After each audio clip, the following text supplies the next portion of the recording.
The conflict in the Middle East did not explode onto the world stage in a single moment. It has been unfolding across centuries like a storm gathering strength over time. Long before modern governments were formed, long before borders were drawn with ink on diplomatic maps, this land carried stories of covenant, conquest, exile, and return. Kingdoms rose from its deserts. Empires marched across its valleys. Promises were spoken there that generations would cling to with unwavering conviction. You cannot understand today's tension if you ignore yesterday's turning points. The soil of that region has witnessed ancient rivalries, sacred declarations, occupations, revolutions, and shifting powers. Every era left its mark. Every decision carved another layer into a history already heavy with meaning. When colonial lines were drawn in the 20th century, they did not erase what came before. They intersected with centuries of identity, belief, and memory. Families in that region do not merely remember history, they inherit it.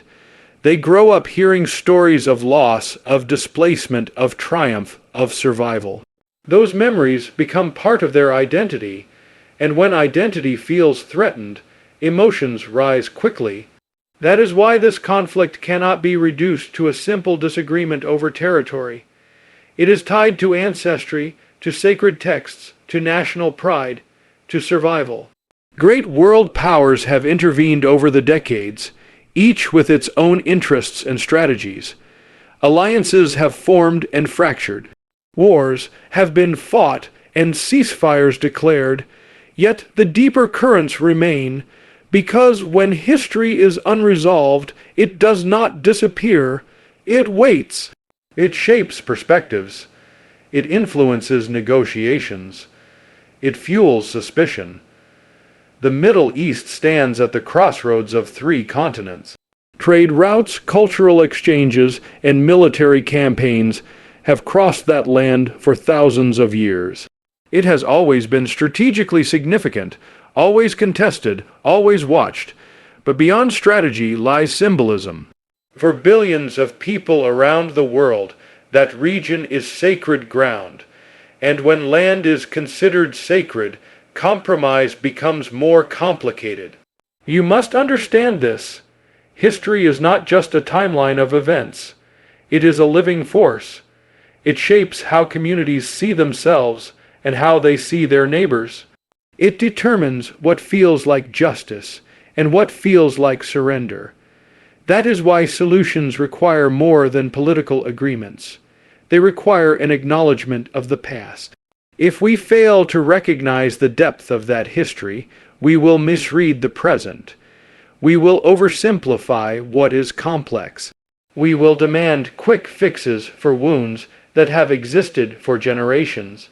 But when we study the layers of history with humility and wisdom, we begin to see why emotions run so deep and why peace requires patience, courage, and an understanding that stretches far beyond modern headlines. And as we look deeper, we must recognize that this conflict is not driven by politics alone.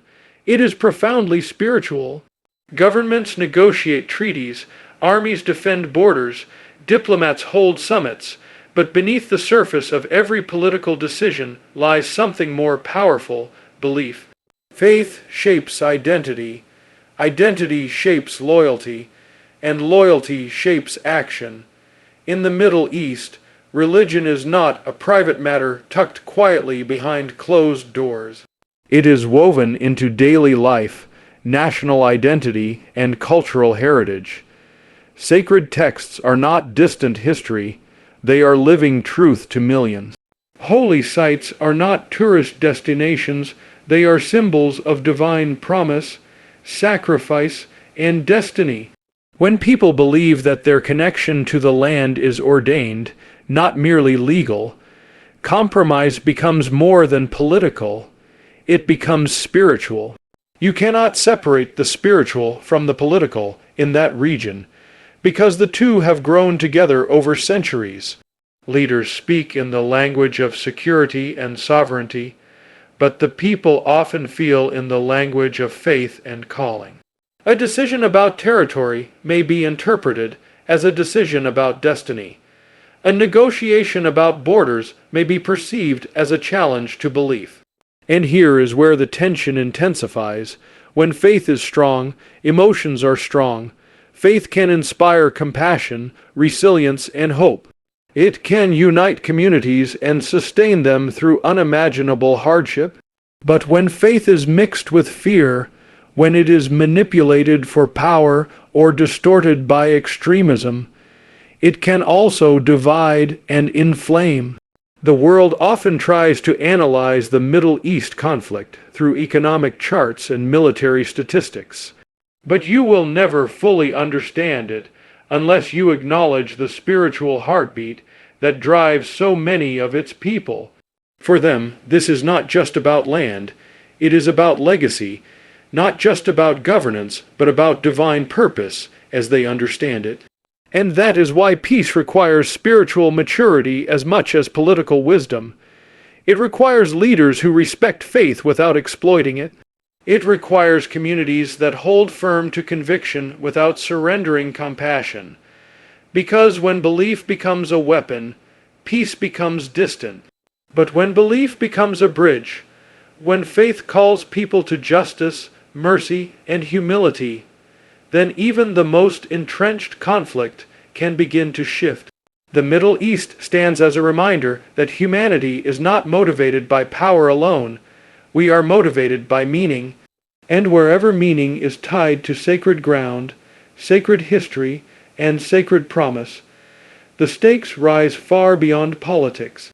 And then we must confront a reality that many overlook. This conflict is not sustained by one generation alone. It is carried forward by generations who inherit stories long before they understand the politics behind them. Children grow up hearing about wars their grandparents survived. They hear about homes lost, battles fought, sacrifices made. Those stories do not fade, they shape identity. In many parts of the Middle East, history is not something you read only in textbooks. It is something you feel at the dinner table. It is something spoken with emotion, remembered with tears, recalled with pride or pain. A young person may not have lived through a particular war, but they feel its impact through family memory. They may not have witnessed displacement, but they grow up hearing about it as part of who they are.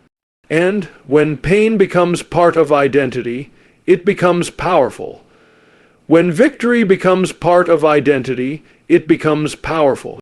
Narratives, whether of injustice or survival, form the lens through which each new event is interpreted. A political decision today is not seen in isolation. It is measured against decades of experience and generations of memory. This is why reconciliation is so complex. It is not just two leaders signing an agreement. It is two peoples confronting the stories they have carried for years. It is acknowledging suffering on both sides without diminishing conviction. It is recognizing that fear did not appear overnight. It was shaped over time. If a child grows up hearing that the other side is a threat, that message does not disappear easily.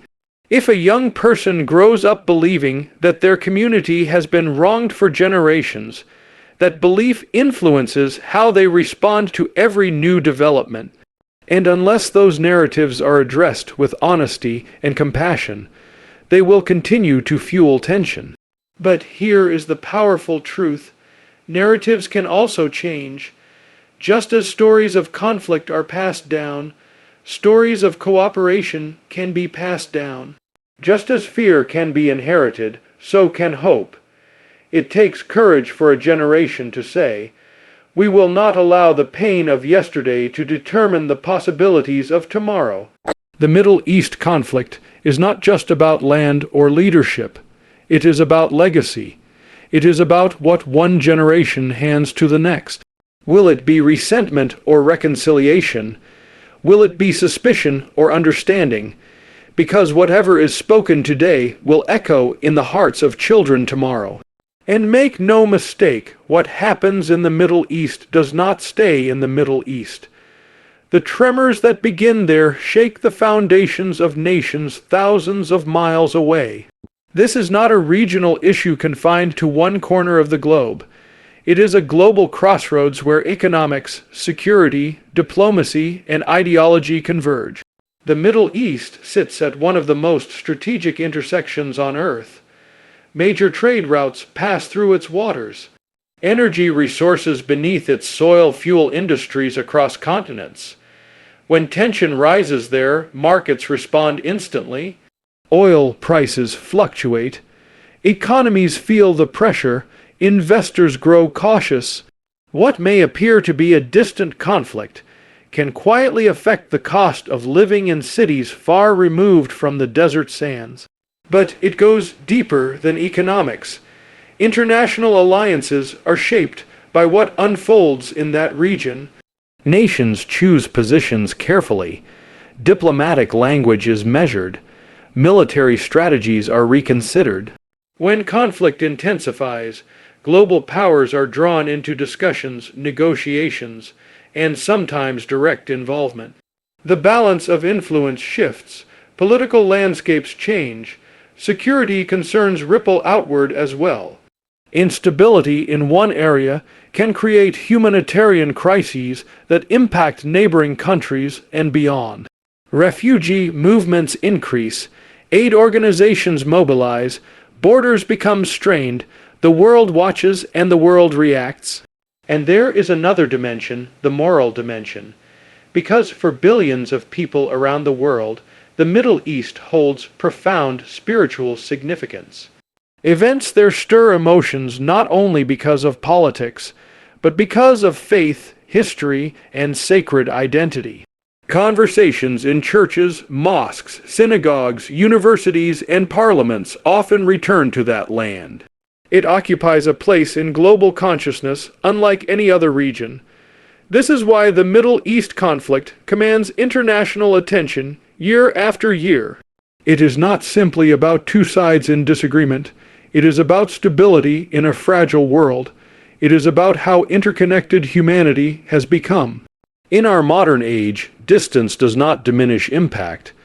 A decision made in one capital can echo in another by the next sunrise. We live in a time when information travels instantly. Images from conflict zones appear on screens across the globe within minutes. Public opinion forms rapidly. Pressure builds quickly. Leaders must respond not only to local realities, but to international scrutiny. So, when we speak about the Middle East, we are speaking about more than a regional dispute. We are speaking about a global pulse point. We are speaking about a place where history, faith, economics, and geopolitics intersect in ways that influence the direction of the modern world. And that is why understanding it is not optional. It is essential for anyone who wants to comprehend the forces shaping our generation. And here is a truth that history has proven again and again. Military strength can win battles, but it cannot guarantee peace. Armies can secure borders. Technology can intercept threats. Defense systems can protect cities.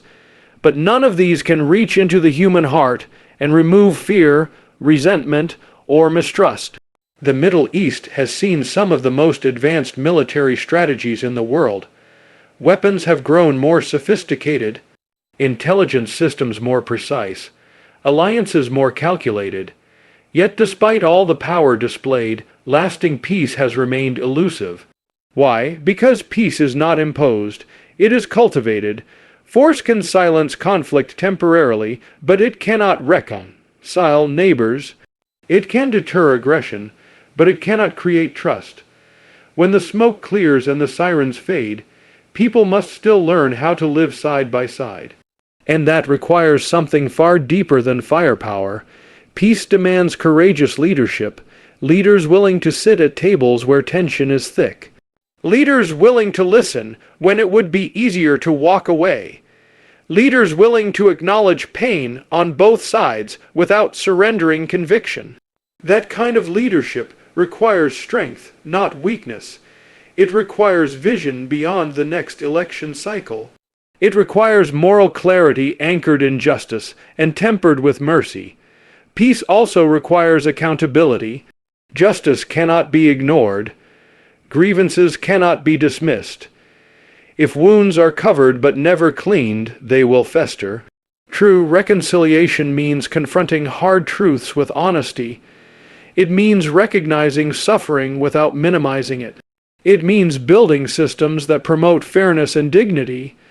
And perhaps most importantly, peace requires the courage of ordinary people. Citizens who refuse to let hatred define their future. Communities that choose dialogue over division. Families that teach their children the value of coexistence rather than conflict. Because while governments negotiate agreements, it is the people who must live them out. The Middle East conflict teaches us that power alone is not the solution. Strength without wisdom becomes force. Authority without compassion becomes oppression. But when justice and mercy walk together, when security and understanding grow side by side, then the possibility of lasting peace becomes real. Weapons may guard the night, but only reconciliation can secure the dawn. And now we come to a truth that speaks directly to this generation. The future of the Middle East will not be decided by history alone. It will be shaped by the choices made today. Every generation inherits conflict, but it also inherits responsibility. We cannot control what was done decades ago, but we can decide what will be done next. There are young men and women in that region right now who have grown up hearing the language of division. Yet many of them are asking bold questions. They are seeking education. They are building businesses. They are connecting across cultures in ways their grandparents never imagined. Technology has opened doors that were once sealed shut. Dialogue is possible at a speed history has never seen before. Hope is not foolish optimism. Hope is discipline. It is the decision to believe that tomorrow can be different from yesterday. It is the refusal to surrender to despair. And in the Middle East, hope is being carried quietly by teachers, entrepreneurs, faith leaders, activists, and ordinary families who are determined to give their children a future not defined by constant fear, but hope alone is not enough. Responsibility must accompany it. Leaders must recognize that every speech they give, every policy they enact, every decision they sign will echo beyond their term in office. Communities must recognize that every word spoken in anger or wisdom shapes the atmosphere in which the next generation grows. We must understand that peace is not a one-time achievement. It is a continuous commitment. It requires vigilance. It requires humility. It requires a willingness to admit mistakes and adjust course. And that kind of maturity begins with individuals who say, "I will not allow hatred to dictate my heart." The Middle East conflict is a test, not only for the nations directly involved, but for the world watching. Will we amplify outrage, or will we promote understanding? Will we deepen division, or will we encourage dialogue? Because in a connected world, every voice contributes to the climate of conversation. The next chapter has not been written. The children growing up today will one day lead governments, negotiate treaties, and shape policies. What they are taught now about justice, mercy, faith, and coexistence will determine the direction of decades to come. History may explain how we arrived here, but it does not imprison us here. The future remains open, waiting for a generation bold enough to pursue peace with courage, wisdom, and unwavering resolve. So as we step back and look at the full picture, the deep history, the spiritual dimension, the generational narratives, the global impact, the limits of military power, and the responsibility of this generation, we are left with a sobering but powerful realization. The Middle East conflict is not just a regional struggle. It is a mirror reflecting the condition of the human heart. It reveals how deeply we cling to identity. It exposes how fear can harden into hostility. It shows how history, when left unresolved, can shape the present with relentless force. But it also reminds us of something greater, that even in lands marked by tension, the desire for peace has never died. The world may focus on the explosions and the negotiations, the speeches and the strategies, but beneath it all, the question remains the same. Will humanity choose understanding over anger, courage over convenience, and reconciliation over revenge? Peace will not come easily. It will require wisdom that rises above pride. It will demand leadership that values justice without abandoning mercy. It will call for communities willing to see their neighbors not as enemies, but as fellow human beings created with dignity and purpose. The Middle East has been the stage of ancient struggles, but it has also been the birthplace of enduring faith and unshakable hope. And if history teaches us anything, it is that darkness does not have the final word. Conflict may shape a season, but it does not have to define a destiny. The future is still unwritten. The next chapter is still forming, and somewhere, even now, there are voices rising that believe peace is possible, not because it is easy, but because it is necessary.